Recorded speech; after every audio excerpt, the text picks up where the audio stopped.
Ceci est un extrait des leçons que nous partageons avec nos étudiants. Donc, si vous souhaitez continuer la leçon, descendez dans la description de la vidéo pour retrouver les liens qui vous permettront de nous contacter et on se retrouve en classe pour votre coaching.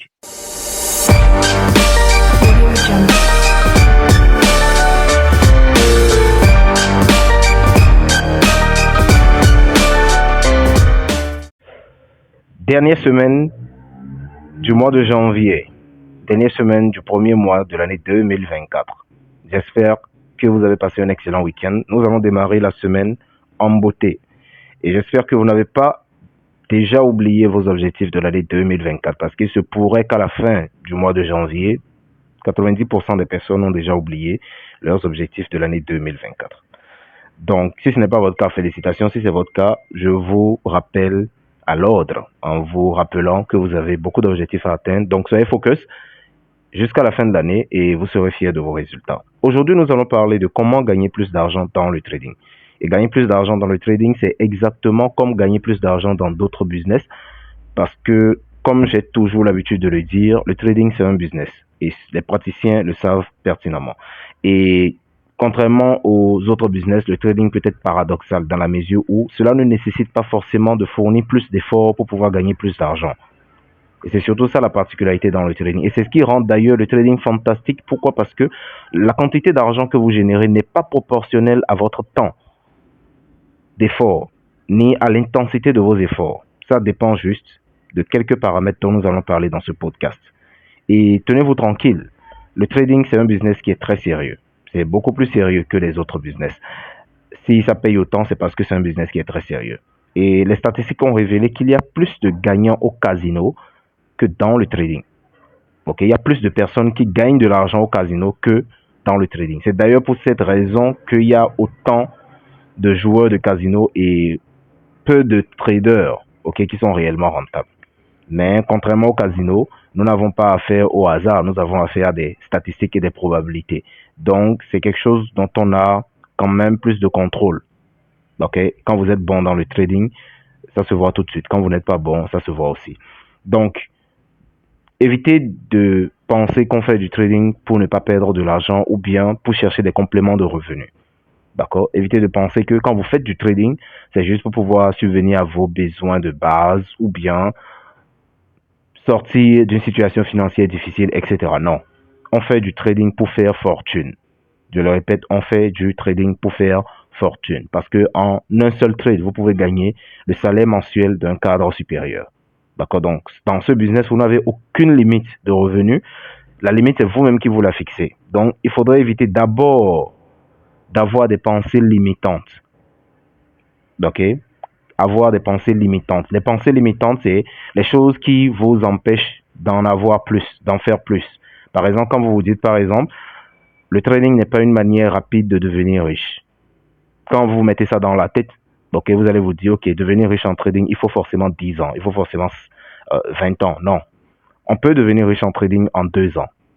Je vais vous donner les étapes. La première étape, c'est d'avoir une très bonne méthode, c'est-à-dire un bon système de travail, d'accord, une bonne stratégie. Beaucoup de personnes tradent avec des stratégies qui ne sont pas rentables, d'accord.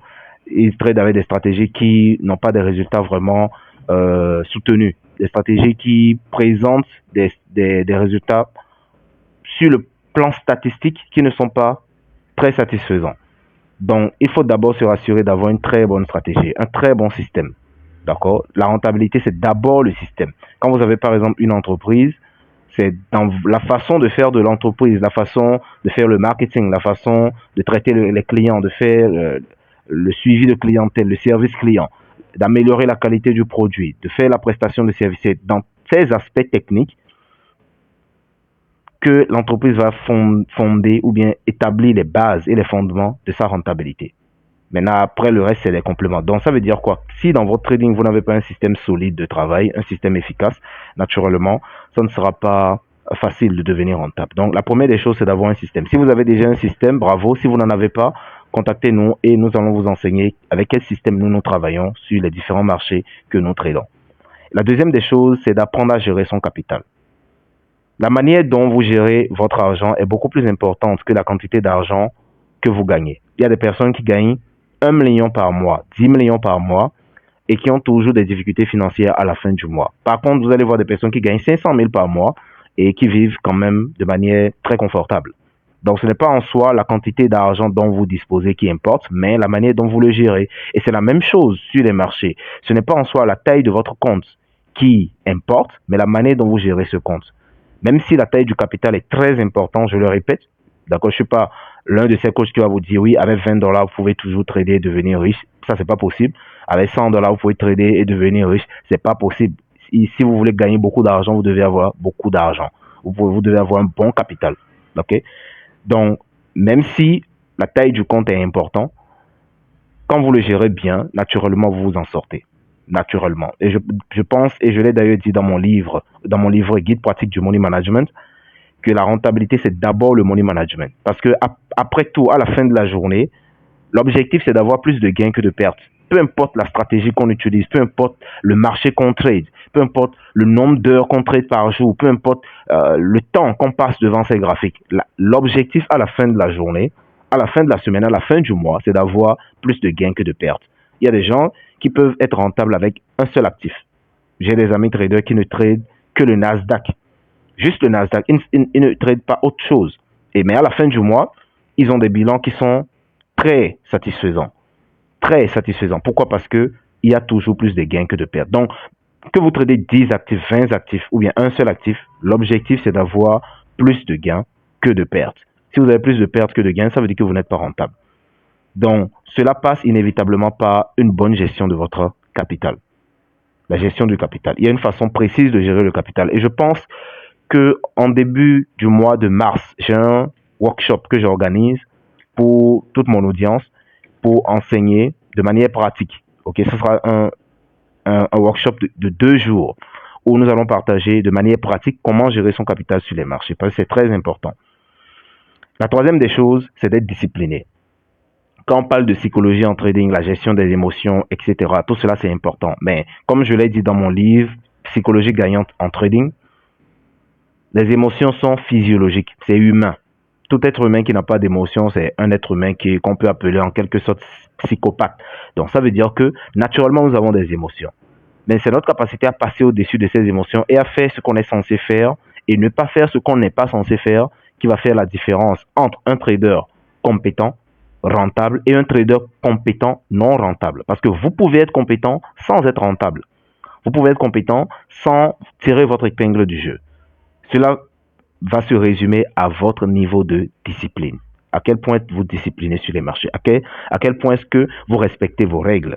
Par exemple, récemment, j'avais eu un étudiant qui avait pris un module de coaching sur les marchés boom et crash. Je lui ai dit que dans mon système, on ne vend pas sur les marchés boom. Mais la séance qui a suivi, force est de constater que les trades qu'il avait pris, c'était à 90% des trades à la vente. Il disait que c'était juste pour voir ou bien vérifier quelque chose. Je lui ai dit, pourquoi voir quoi? Ce que je t'ai enseigné, c'est minimum 3 ans d'expérience sur les marchés. Et quand je dis tu ne vends pas sur les marchés boom, même si ça se fait, il n'est pas avantageux de vendre sur les marchés boom.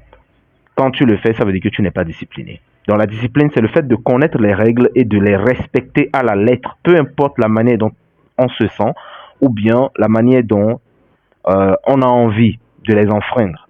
Okay? Et c'est vraiment cet aspect qui différencie les traders qui réussissent et les traders qui ne réussissent pas. Parce que l'être humain est naturellement indiscipliné. Quand vous voulez perdre du poids, il y a des choses que vous ne devez pas manger. Mais c'est ces choses-là que les personnes qui désirent perdre du poids mangent le plus souvent.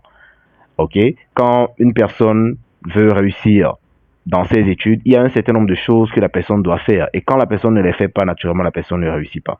Donc, l'aspect discipline ne s'applique pas seulement dans le trading, mais c'est dans tous les aspects de la vie. Le fait de connaître les règles et de les respecter, de les suivre à la lettre. Donc, comme anecdote, je donne souvent l'exemple du code de la route. Beaucoup de personnes connaissent le code de la route quand ils conduisent. Mais combien de personnes respectent réellement le code de la route quand ils conduisent?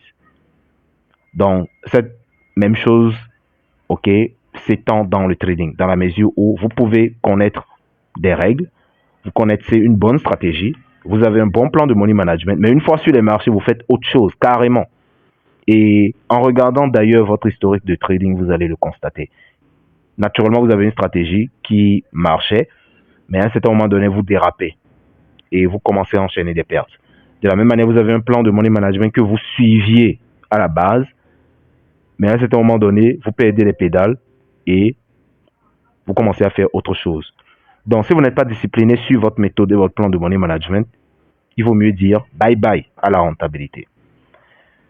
Sur cet aspect, quand vous avez maintenant ces trois choses, c'est-à-dire quand vous avez une bonne méthode, quand vous avez un bon plan de money management, quand vous avez la discipline, ok, vous pouvez déjà commencer à établir les bases de la rentabilité. Maintenant, pour gagner plus d'argent, premièrement, il faut retirer ses pensées limitantes. Il faut beaucoup travailler sur son mindset.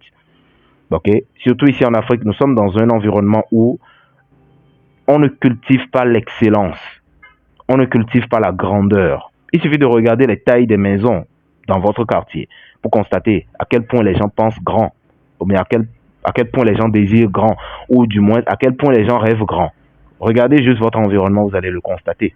Donc, vous allez constater que l'environnement dans lequel on grandit, surtout en Afrique francophone, c'est un environnement dans lequel les gens se contentent souvent de la moyenne, ok, souvent de la médiocrité. Et d'ailleurs, si vous voulez sortir la tête du lot, parfois il faut vous isoler. Parce que dans cet environnement, vous êtes coincé. Quand vous parlez de vos rêves, de vos projets à vos amis, très souvent, ils vont même jusqu'à se moquer de vous.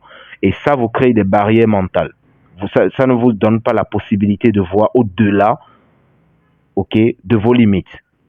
Donc, il faut retirer complètement ces pensées limitantes en retravaillant son mindset. En quoi faisant? En suivant, par exemple, les traders qui gagnent déjà beaucoup d'argent. Si actuellement vous gagnez peut-être 100 dollars par jour ou bien 1000 dollars la semaine, suivez les traders qui gagnent 100 000 dollars la semaine. Ok? Suivez les traders qui gagnent, disons, 20 000 dollars la semaine. Cela va vous pousser à désirer beaucoup plus. La deuxième des choses, lisez des livres. Lisez des livres qui parlent de business. Lisez des livres qui parlent de développement. Lisez des livres qui parlent de succès. Ok? Lisez des livres qui parlent de grandeur. C'est comme ça que vous pouvez reconditionner votre esprit pour pouvoir attirer ce que vous voulez. Ok? Et la troisième des choses, fréquentez les gens qui sont déjà ou qui sont en train d'aller là où vous voulez être. Parce que, comme je le dis, vous n'êtes pas vous-même, vous êtes les personnes avec lesquelles vous passez le plus de temps. Donc, si vous passez plus de temps avec des losers, c'est-à-dire des gens qui n'ont pas de grandes ambitions, naturellement, vous deviendrez un loser. Si vous passez du temps avec des gagnants, c'est-à-dire ceux qui ont de grandes ambitions, ceux qui ont de grands rêves, les preneurs de risques, ceux qui ont un désir ardent d'apporter un plus à leur communauté. Quand vous passez du temps avec ces personnes, naturellement, vous allez avoir la même attitude. Donc, pour gagner plus d'argent, déjà, il faut lever ces barrières mentaux. Quand vous pensez qu'on ne peut pas vivre du trading, faites en sorte de changer ça. On peut bien vivre du trading. On vit du trading d'ailleurs. Ok? Il y a des possibilités de vivre du trading, juste que certaines conditions doivent être réunies, comme j'en ai parlé précédemment. Donc, si vous pensez qu'on ne peut pas gagner 10 millions en une journée grâce au trading, ou bien en 3 jours grâce au trading, commencez à changer ça. C'est bien possible de gagner 10 millions en 3 jours grâce au trading. C'est bien possible. Parce que vous ne pouvez pas réaliser quelque chose en laquelle vous ne croyez pas. La réalisation, ça commence d'abord par les croyances. Donc, il faut d'abord croire avant de le réaliser. Donc, si vous ne croyez pas que c'est possible de gagner 100 millions en un mois grâce au trading, vous n'allez pas pouvoir le faire. Ok? Et pour pouvoir le croire, il faut regarder les gens qui le font déjà. La dernière des choses, et la plus importante d'ailleurs, de manière pratique, c'est d'augmenter son capital. D'accord? Vous n'avez pas besoin de fournir plus d'efforts pour pouvoir gagner plus d'argent dans le trading. Vous n'avez pas besoin de passer plus de temps devant vos écrans pour gagner plus d'argent. Vous n'avez pas besoin de trader plus d'actifs. Tout ce dont vous avez besoin, c'est de répéter la même chose avec plus de capital. C'est-à-dire, si vous aviez l'habitude de trader d'une certaine manière et vous avez un trade qui vous rapporte 10 dollars avec un certain lot, ce même trade peut vous rapporter 100 dollars si vous augmentez le lot. Ça peut vous rapporter 1000 dollars si vous augmentez le lot. Donc, c'est juste une question de lot. C'est juste une question de taille de position pour gagner plus d'argent. Donc, pour pouvoir prendre de gros lots, il faut augmenter son capital. Vous allez entendre certains traders qui vous disent, oui, il faut réduire vos lots, trader avec le minimum de lots, etc., le minimum de risque. Franchement, si vous tradez avec le minimum de lots, le minimum de risque, vous allez toujours gagner le minimum. Pour passer au niveau supérieur, vous devez augmenter vos lots. vous devez augmenter la taille de vos positions, tout en vous rassurant que vous avez un bon système, un système solide, parce que quand vous allez augmenter vos lots, ça ne sera plus des pertes de $10, des pertes de $20, vous allez commencer à faire des pertes à 3 chiffres, ok, des pertes à 4 chiffres.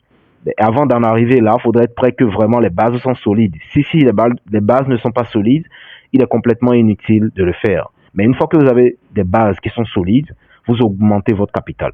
Si vous aviez l'habitude de trader avec un capital de $1000, cherchez un capital de $10 000. Cherchez un capital de $20 000, de $100 000 s'il le faut. Et travailler avec des lots plus importants. Parce que ce même trade qui vous a rapporté $100 peut vous rapporter $1000, peut vous rapporter $10 000, dépendant juste de la taille de votre position. Et ce n'est que comme ça que vous pourrez gagner beaucoup plus d'argent dans votre activité de trading.